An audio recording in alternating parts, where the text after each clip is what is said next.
I'm Lior Yogev, founder and CEO of FundGuard.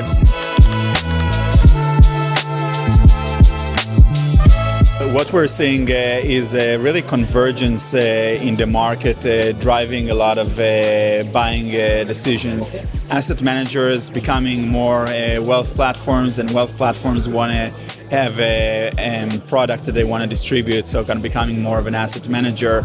So the confluence of that, as well as kind of public and private markets, being in the same funds or different investment products, that's what's kind of driving people's need to reinvest in the business.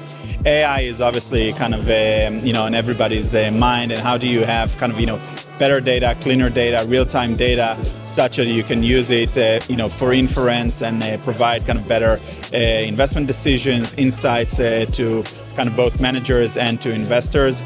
Those are the key functions that are driving people to transform.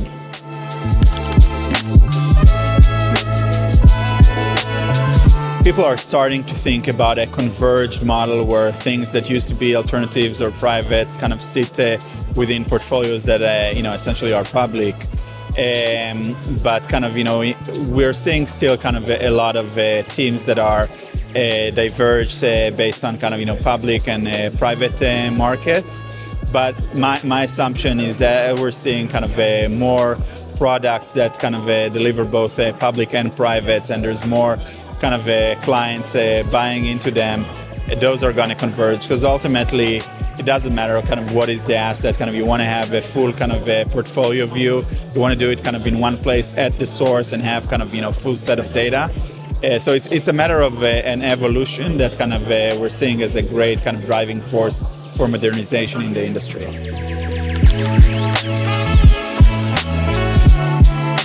Beyond cost savings, kind of clients, what they're looking for is really to have a total portfolio view across kind of publics and privates, across kind of all the assets that they have kind of invested in.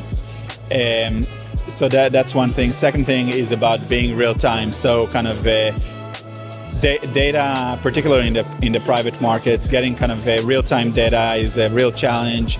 And people are looking at how do they kind of they track how long it takes them to deliver a full kind of information to clients and investors today versus kind of a post kind of investment.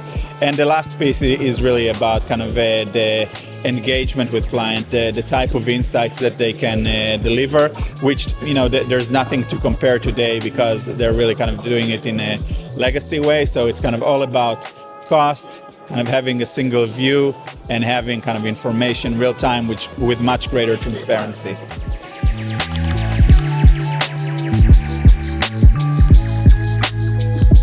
It's going to depend on the organization and where the kind of need for transformation is being driven from, whether it's from the operations or it's coming from the executive office or the front office.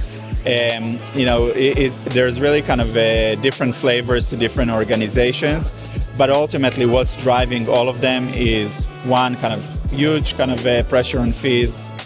Two is demand from kind of investors to get full portfolio view on a real-time basis with greater transparency and analytics than they have kind of traditionally. People have come to expect it in any kind of in their normal course of life across everything except for in financial services and in capital markets and investments. So those are the things that are driving everybody. Each organization is just going to be slightly driven by the people that are there and kind of the vision that they bring to their job.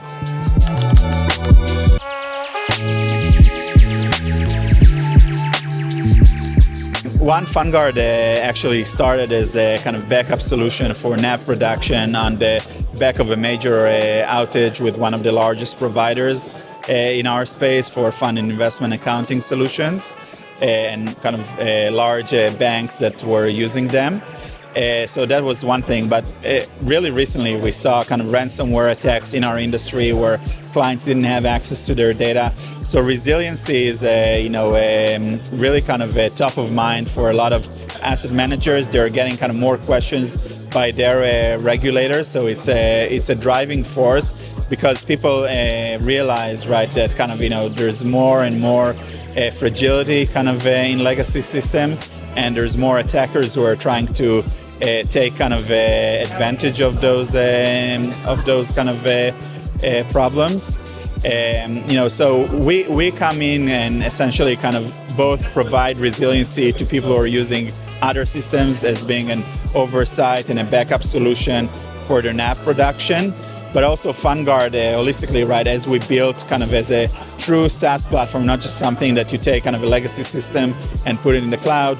We built it with the kind of most robust security that's available today on the web, but also in terms of redundancy and resiliency, there's the right way to build solutions in the cloud that allow you to have within kind of a certain cloud provider, making sure that if a region goes down, you can actually fail over to another region, and also between different clouds. So FundGuard, for instance, is running on both kind of AWS and Azure. So if there is a holistic problem with one of the cloud providers, we can fail over to the other one.